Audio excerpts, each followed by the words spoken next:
Assalamualaikum warahmatullahi wabarakatuh.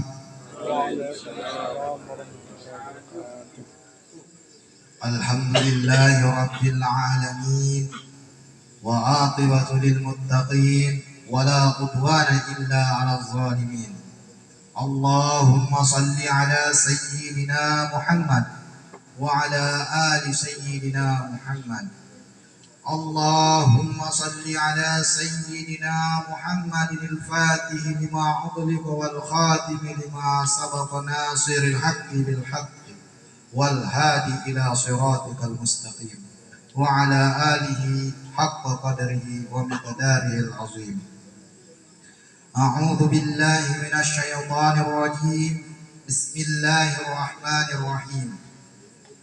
الذي أصابتهم مصيبة قالوا إنا لله وإنا إليه راجعون.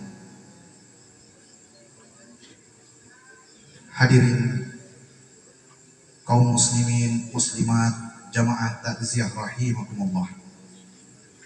Sebelumnya yang pribadi hormati dan muliakan gurunda Imam Desa Gurau pribadi Gurunda Al-Ustaz Baharudin SPD MPD Al-Hafiz.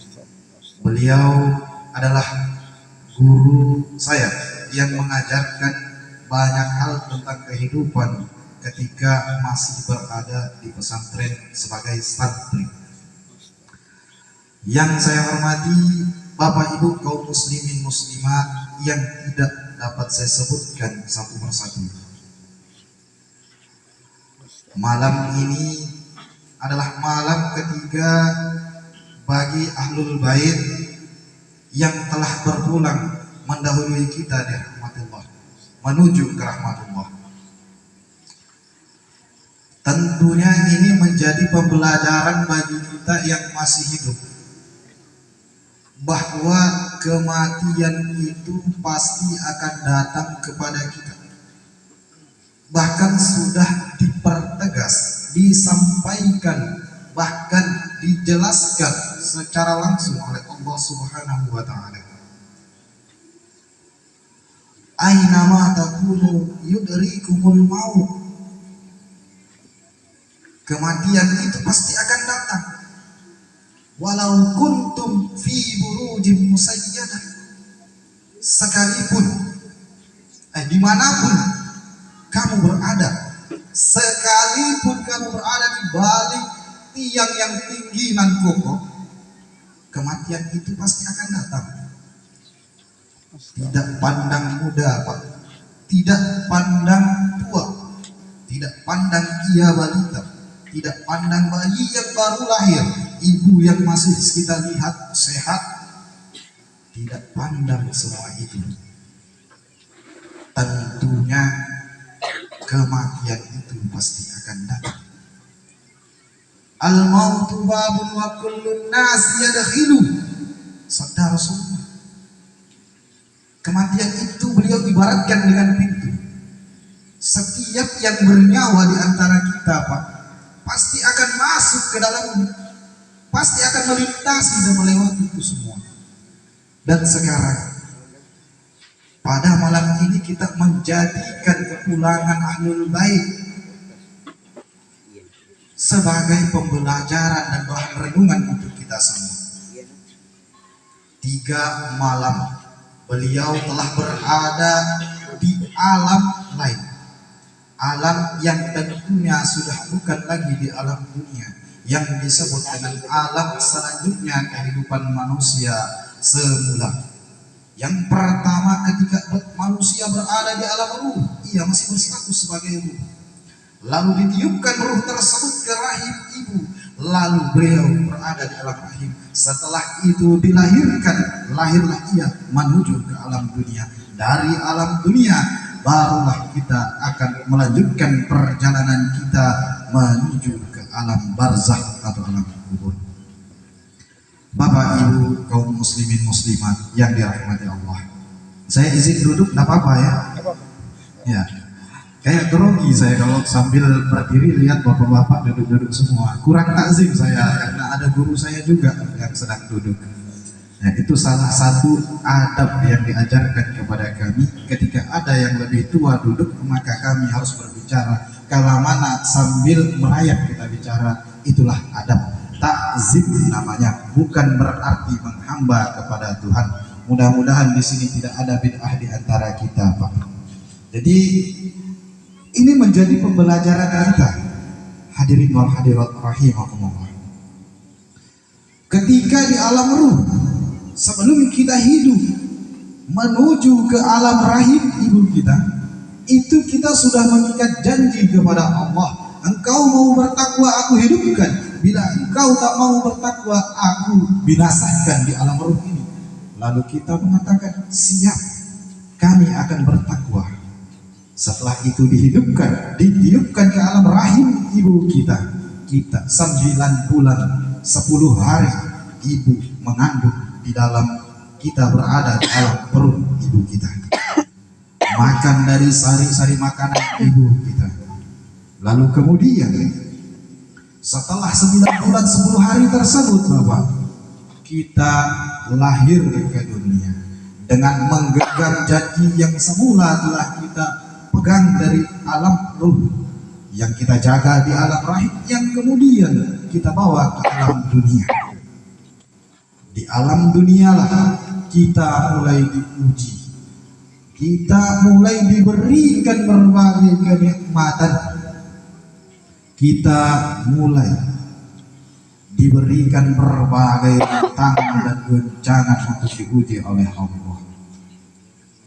Namun saya mengajak Bapak dan Ibu semua untuk sama-sama sejenak kita merenungi pribadi kita dengan melihat orang-orang yang terlebih dahulu mendahului kita. Di alam dunia, selama kita berada di dunia ini, berapa puluh tahun sudah usia kita? Apakah pernah terbesit dalam pikiran kita ibadah kita diterima? Ataukah kita justru hanya sekedar menggugurkan kewajiban? Jikalau hanya untuk menggugurkan kewajiban Bapak Ibu, itu sama halnya ketika kelak kita meninggalkan dunia ini ibarat pohon pisang yang dibungkus lalu dikubur. Acap kali orang yang memperdalam ilmu hakikat, acap kali orang-orang yang memperdalam ilmu ma'arifat mengatakan tak ada bedanya antara manusia dan bangkai dikala meninggal. Namun kembali ke alam dunia ini, apa yang selama ini kita perbuat? Jikalau perbuatan baik yang kita lakukan selama hidup di dunia, maka alam kubur kita akan terang benderang, lebih terang daripada kehidupan kita di dunia. Di alam dunia selama 40 tahun misalnya, atau ada yang sama dengan Nabi Muhammad 63 tahun misalnya, bahkan ada yang lebih, itu adalah bonus. Lalu kita gunakan untuk apa? Jikalau kita gunakan untuk berpoya-poya, bersenang-senang, maka ingatlah tiap kali, tiap 5 detik sehari, 5 detik, tiap hitungan detik 1, 2, 3, 4, dan 5, malaikat maut, malaikat Israel sang pencabut nyawa datang mengintai kita. Ada satu pohon di Lauhul Mahfuz yang disebut dengan pohon kehidupan, yang di dalam yang terdiri dari beribu-ribu juta ranting, yang di setiap ranting terdiri dari daun-daun yang begitu lebat. Di setiap daun tertulis nama-nama kita, namun kita tidak tahu apakah salah satu daun itu yang bertuliskan nama kita sudah melayu dan mulai mengering atau hendak jatuh saat ini. Konsepnya adalah alam dunia kita jadikan batu loncatan untuk kembali ke fitrah kita, untuk meraih ridha Allah dan mencapai kembali janji yang kita pegang, sehingga kita kembali ke hadapan Allah dalam keadaan memegang janji itu tanpa ada yang kita ingkari. Kita belajar setelah kita berada di alam dunia bertahun-tahun lalu, Allah memanggil kita. Tidak pandang itu yang tadi saya katakan di usia muda. Banyak pemuda yang dengan gagah perkasa, bahkan hendak dengan kalimat-kalimat sombong mengatakan, saya masih muda, saya masih siap untuk hidup 1000 tahun lagi. Tetapi mereka lupa, mereka tidak berkaca bahwa kematian itu tidak pandang muda atau tua. Ada orang sehat duduk bersama kita, masih bisa makan, masih bisa lari, bahkan sempat bercanda dengan kita. Tetapi selepas dari itu beliau meninggal dunia.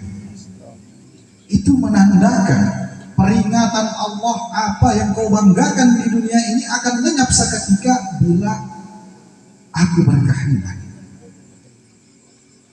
Sehingga kita selalu diingatkan untuk tetap memegang pedoman itu, memegang pedoman kita sebagai umat Islam. Pedoman kita itu Al-Quran. Salah satu ayat di Al-Quran itu menjelaskan tentang pentingnya waktu. Maka sewaktu kita hidup di dunia, yang disebut dengan surah yang sering sekali kita baca, yang paling pendek malah, wal asr, itu memperingatkan kita tentang waktu. Pentingnya kita menjaga waktu selagi kita masih hidup. Dari alam kubur, dari alam dunia kita berpindah ke alam barzakh atau alam kubur.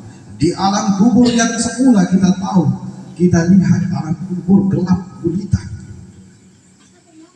yang dimana di sana kita akan didatangi oleh 2 orang malaikat yang berbadan kekar dan besar, yang wajahnya seram lagi menyeramkan bagi orang-orang yang penuh dengan kemaksiatan di dunia. Dikala dalam keadaan sendiri masuk di alam barzakh, 40 langkah pengantar jenazah meninggalkan kita, malaikat munkar dan nakir datang, diizinkan membawa ruh daripada yang telah meninggal dunia untuk dihidupkan kembali di alam barzakh yang kemudian ditanya-tanya. Di saat bertanya, malaikat munkar nakir itu tidak lagi memandang harta, kasta, jabatan, tidak, Pak. Yang kita banggakan mungkin di dunia, oh saya pejabat, harta saya banyak, saya mampu sewa ini, sewa itu, sehingga orang-orang tidak mampu menyentuh saya. Saya pejabat, saya kebal hukum. Itu berlaku di dunia. Di alam barzakh itu tidak berlaku.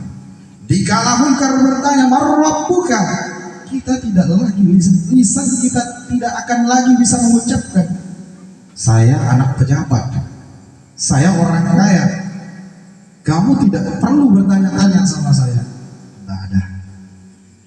Yang ada ketika kita lidah kita kaku ditanya oleh malaikat munkar, marrabbuka, tidak bisa menjawab sampai 3 kali marrabbuka tidak bisa dijawab, maka malaikat nakir memukul kita sampai hancur sehancur-hancurnya, lalu dibutuhkan kembali.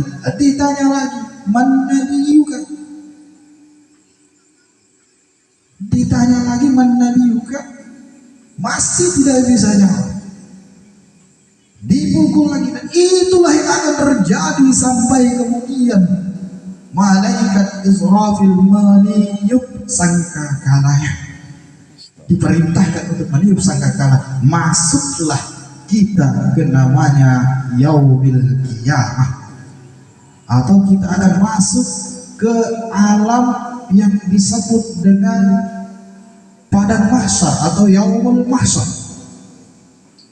Di sana kita akan dikumpulkan menjadi satu. Yang tinggi sama yang tinggi tetap tinggi, yang rendah semuanya akan disamaratakan, tidak ada pangkat, tidak ada, semuanya sama rata. dalam keadaan telanjang berjalan di padang mahsyar untuk menyaksikan dan menunggu perhitungan atau yang disebut dengan yaumil hisab. Masuk di padang mahsyar ini kita akan melihat orang yang semula senantiasa menggunjing, menggibah sanak saudaranya, bahkan memutuskan tali silaturahmi akan berjalan dengan lidahnya. Orang yang senantiasa berzina di dunia, kita akan melihat ia berjalan dengan kemaluannya. Yang senantiasa mencuri akan kita lihat berjalan dengan tangannya. Bahkan tidak akan ada orang yang heran sama sekali. Tidak ada yang heran. Tetapi kita akan melihat, oh dia jalan dengan lidahnya, berarti semasa hidup dia sibuk menceritakan aib sanak saudaranya. Lalu sambil menunggu di padang mahsyar, menunggu akan dipanggil namanya untuk dihisab atau masuk ke yaumil hisab, dihidup mana yang berat timbangannya. Apakah amal baiknya atau amal buruknya? Jikalau amal buruknya berat, lebih berat daripada amal baiknya, maka neraka tempat. Namun sebelum masuk neraka, dari yaumil hisab akan masuk lagi ke namanya yaumil mizan. Di mana di situ titik penentuan. Penentuan sudah dihitung, masuk titik penentuan, barulah dipersilahkan untuk jalan ke namanya jembatan Shiratal Mustaqim, jembatan yang 7 kali lebih kecil daripada sehelai rambut seorang ibu dan tajamnya lebih tajam daripada silet. Itu dalam kitab. Wallahu a'lam. Saya juga belum pernah rasakan. Nanti kita sama-sama rasakan. Atau ada mungkin yang mau lebih dulu merasakan, Pak? Ada yang mau lebih dulu. Ya. Jadi dari jembatan Shiratal Mustaqim ini kita akan melihat itu nanti dia bisa kita tidak akan tahu mana yang lebih berat timbangan kita. Kita tidak tahu. Nanti kita akan tahu ketika dia bisa. Ketika sudah di yaumil mizan, amalmu lebih banyak amal kebaikanmu daripada amal keburukanmu. Coba kita lihat di jembatan Shiratal Mustaqim. Ternyata begitu masuk di jembatan Shiratal Mustaqim, ia pernah memutus tali silaturahmi dengan salah satu saudaranya, salah satu keluarganya, hanya karena perkara sepele. Dalam artian pernah nabombe sepupunya, mungkin sampuk satu kalinya, mungkin ia putuskan. Tetapi ketika dia memilih hisab, amal kebaikannya lebih banyak. Begitu melewati melintasi jembatan Shiratal Mustaqim, ia jatuh. Kenapa? Hadisnya jelas, la yadkhulul jannah qati'un, tidak akan masuk surga orang yang memutus tali silaturahmi. Ini hati-hati ketika kita hidup di dunia. Dan sekarang kita akan belajar dengan Ahlul Bait, Hajjah Hamidah, Hajjah Hamidah. Kita belajar, beliau adalah seorang wanita. Sekarang kita akan berbagi ilmu tentang wanita. Wanita itu adalah salah satu orang yang paling berjasa dalam hidup dan paling menentukan arah segala sesuatu. Negara ditentukan dengan perempuannya. Rusaknya suatu negara tergantung perempuannya. Dipertegas lagi oleh Nabi, al-ummu madrasatul ula, ibu adalah madrasah pertama. Dan sekarang kita kembali ke pembahasan yang pertama terlebih dahulu. Kita akan lihat ketika kita sudah meninggal dunia di alam barzakh, tidak ada yang menemani, bahkan satu titik cahaya pun tidak ada. Yang akan datang membersamai kita itu hanya tiga hal. Yang pertama, amal kebaikan kita selama di dunia. Yang kedua, anak yang soleh yang kita tinggalkan. Yang ketiga adalah ilmu yang bermanfaat yang kita sampaikan. Ini yang akan datang. Mereka datang, amal kita datang, amal kita yang banyak, sholawat kita yang banyak, itu yang datang bersamai kita di alam barzah nantinya, menerangi kubur kita. Dan kenapa tadi saya katakan saya membawanya ke al-umum atau rasatul ulama? Ibu ini satu-satunya orang yang paling dekat dengan anaknya. Di antara tiga amal tersebut, di antara tiga hal yang akan kita bawa setelah meninggal dunia adalah anak yang soleh. Jadi bagaimana seorang ibu mendidik anak-anaknya menjadi anak yang soleh-solehah, maka kuburnya tentu akan terang benderang. Apa yang dibawa oleh anaknya yang soleh-solehah? Tentunya membacakan Al-Quran tiap saat, tentunya mempersedekahkan, bersedekah untuk orang tuanya yang telah meninggal dunia. Ini adalah salah satu contoh seorang ibu yang sangat dekat dengan anaknya, mendidik anak. Tapi hati-hati, kita sebagai orang tua juga harus mampu untuk mendidik anak itu sesuai dengan keinginan atau cita-cita Islam, yakni dengan iman dan takwa. Kalau anak-anak kita didik dengan perkembangan zaman, niscaya kita akan menjumpai anak-anak yang durhaka. Durhaka dalam artian bukan hanya membantah kepada orang tua, bukan membentak orang tua, tetapi durhaka dalam artian dalam satu hari, satu minggu, satu tahun kita tidak pernah mengingat orang tua kita, bahkan mengiriminya bacaan-bacaan Fatihah satu kali pun tidak pernah. Maka dalam salah satu pendapat ulama mengatakan itu setiap malam Jumat orang-orang yang telah meninggal dunia akan datang berkunjung kembali ke rumah-rumahnya yang telah ia tinggalkan, hanya untuk melihat apakah anak-anaknya, keturunan-keturunannya mengirimkan satu bacaan Al-Quran saja.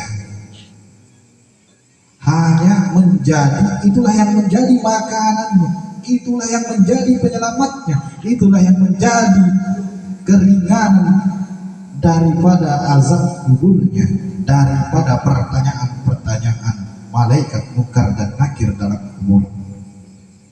Tetapi kalau tidak dibacakan, dia akan pulang satu malam Jumat itu, dia hanya akan duduk sambil termenung lalu berkata apa? Itu sampai ada sih lagunya, kalau versi Jawa, saya tak bisa bahasa Jawa. Jadi itu dilakukan kenapa? Syair yang dibuat itu adalah salah satu bentuk siraman pembelajaran untuk kita bahwa orang yang meninggal itu masih membutuhkan bantuan orang yang hidup. Kita tahu kematian itu terbagi menjadi dua. Entah kita matinya dalam keadaan husnul khotimah yang selalu kita inginkan dan selalu kita minta dalam doa-doa kita, entah itu selesai sholat dan sebagainya, atau dalam keadaan su'ul khotimah,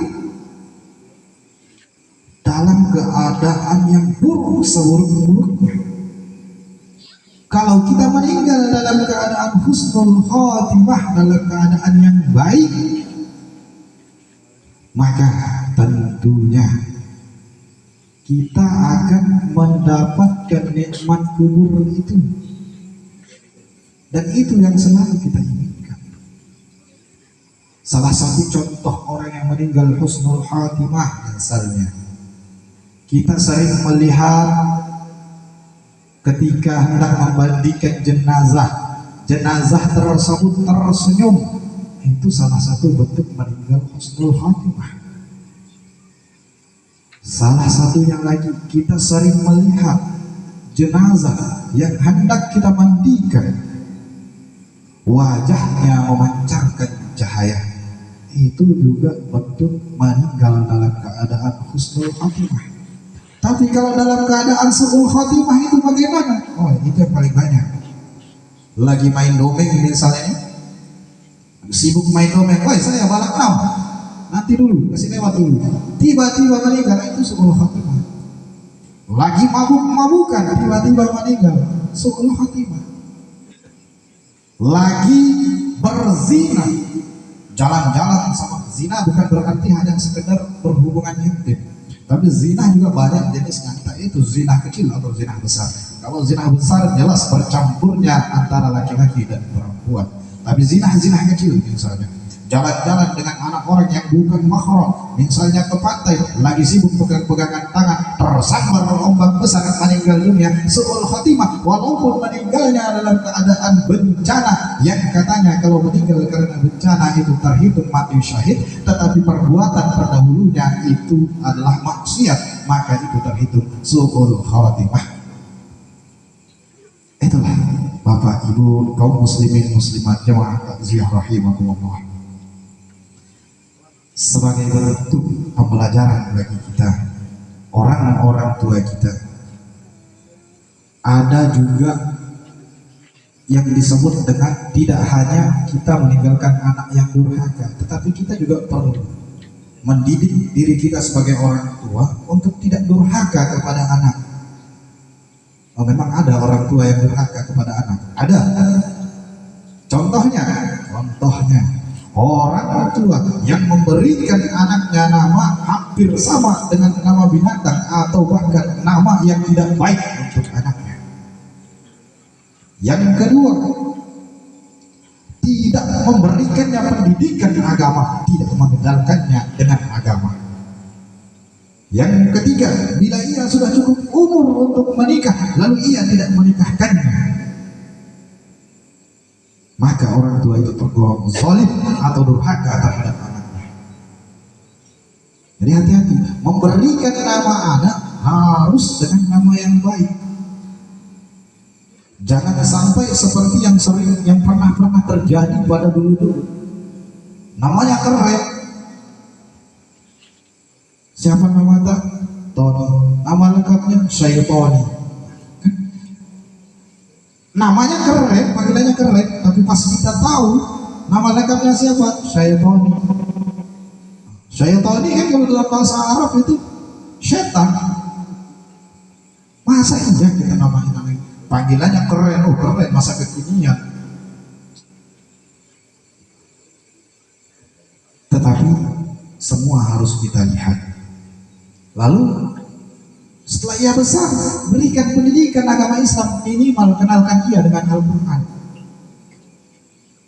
Jangan sampai setelah ia besar kita menua dan rapuh, kita meninggal dunia, ketika di alam kubur kita kekeringan, menderita, tidak mendengar bacaan Al-Quran, tapi kita meninggalkan anak yang tidak pernah kita didik dengan Al-Quran, maka siap-siap akan ada zaman di mana anak-anak kita yang tidak kita didik dengan agama, itu bukan dia yang membacakan Al-Quran, Yasin, tahlil atau sebagainya untuk kita, tapi napukan lewat HP. Banyak kita saksikan orang tua masa kini memberikan anaknya HP sedari usia ini, alhasil tidak memperkenalkannya dengan agama, dibarengi dengan agama. Itulah pentingnya perkembangan zaman. Islam itu menyesuaikan dengan agama, Pak Bu. Islam itu sama dengan zaman modern. Islam ikut modern, tetapi jangan sampai Islam itu disingkirkan dengan kemodernan.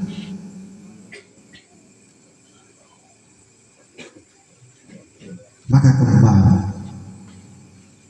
ketika kita telah dipanggil oleh Allah Subhanahu wa Ta'ala, tentunya ketika ketika meninggal dunia, walaupun orang dalam keadaan husnul khatimah meninggalnya,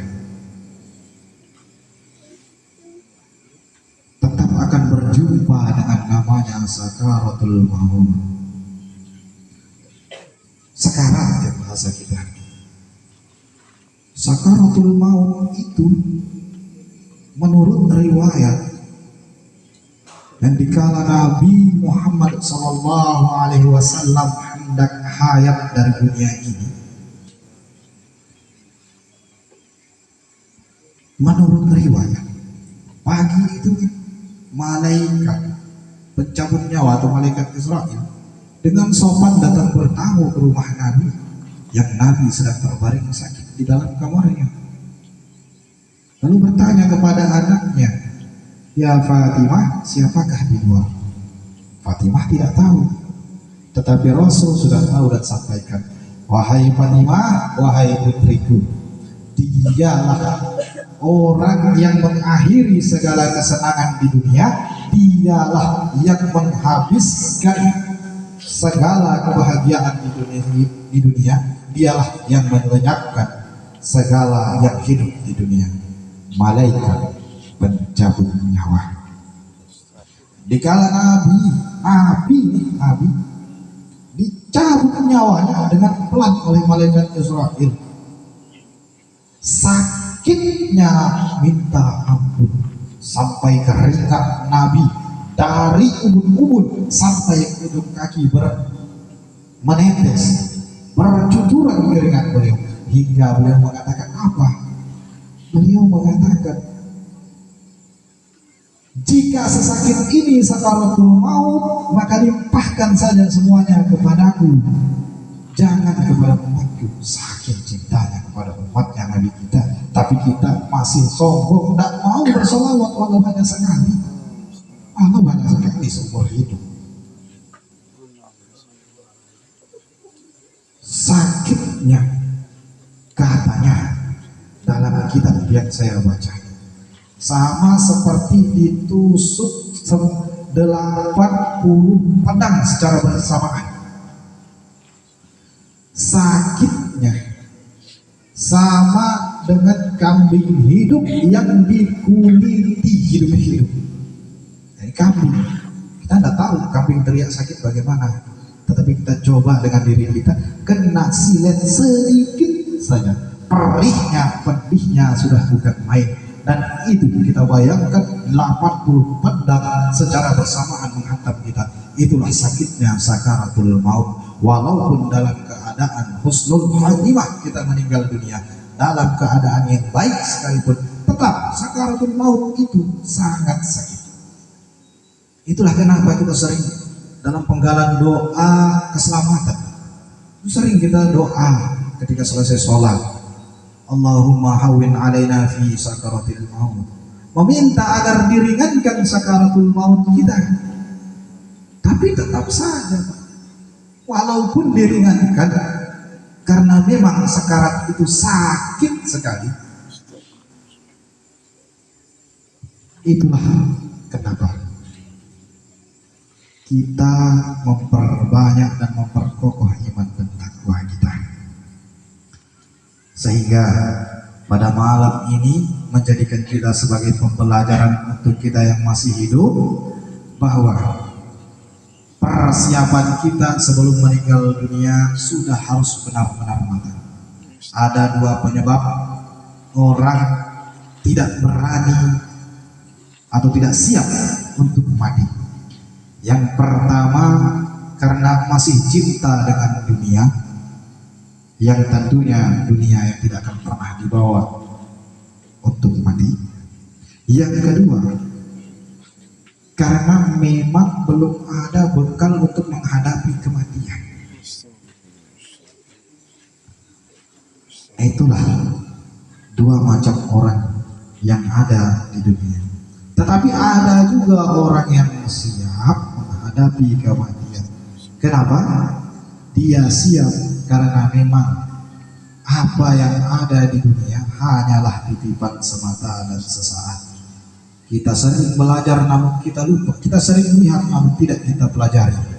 Contohnya, Bupati yang kemarin itu menjabat 5 tahun, terganti, diganti lagi 5 tahun ke depan akan diganti lagi, 5 tahun ke depan akan diganti lagi. Itulah yang disebut titipan. Ini contoh dunia. Lalu contoh selanjutnya apa? Kita yang hari ini sehat, tiba-tiba besok hanya gara-gara kena air hujan sakit. Itu tandanya semua itu adalah peringatan dari Allah untuk mempersiapkan diri sebaik-baiknya.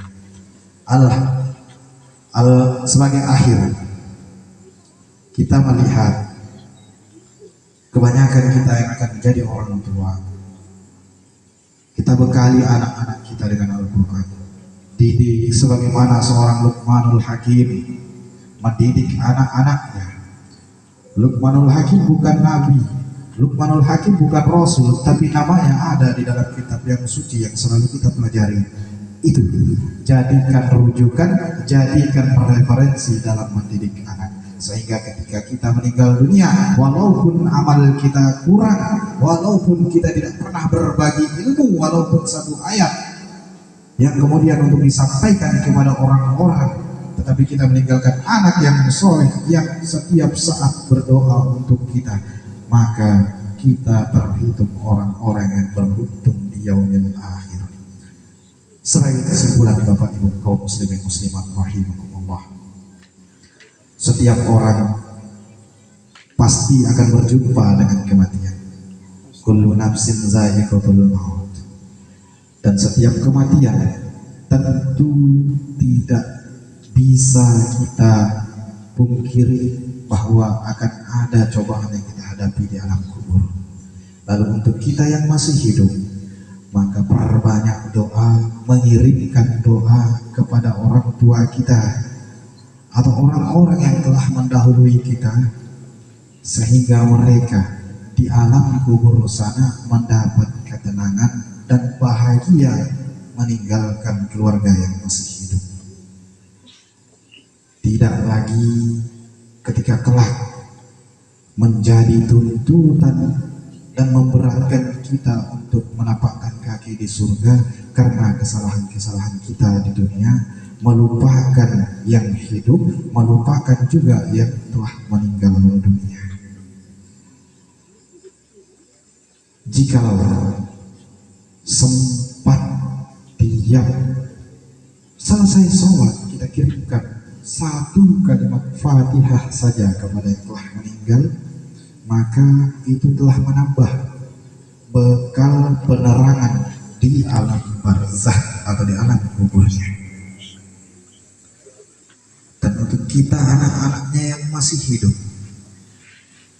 jangan sekali-kali melakukan perbuatan yang justru memberatkan orang tua kita. Jikalau perempuan, dia keluar dari rumah tanpa menutup aurat, satu langkah ia keluar, satu langkah juga mendekatkan bapaknya ke pintu neraka. Satu langkah, apalagi banyak langkah. Sudah banyak langkahnya, banyak juga yang lihat. Sudah, kita sebagai bapak itu berat sekali. Selain menanggung dosa istri, menanggung juga dosa anak. Maka kita sebagai bapak, sebagai imam kepala rumah tangga, harus benar-benar matang dalam mendidik istri dan anak agar kita selamat di kemudian hari. Jikalau ada kata yang salah saya sampaikan, kurang dan lebihnya mohon dimaafkan, karena waktu juga tidak memungkinkan untuk kita bahas yang banyak dan sebagainya. Jadi saya akhiri sampai di sini. Masih banyak rahasia-rahasia kematian yang belum saya sampaikan. Namun mengingat saya berada di pesantren sekarang yang harus menjaga santri-santri juga di saat pimpinan keluar, jadi tidak bisa terlalu lama. Mungkin di lain waktu ada kesempatan kita bisa berjumpa kembali, kita bedah sama-sama kitab tentang kematian tersebut. Allahul muwaffiq wal hadi ila sabilir rasyad. Assalamualaikum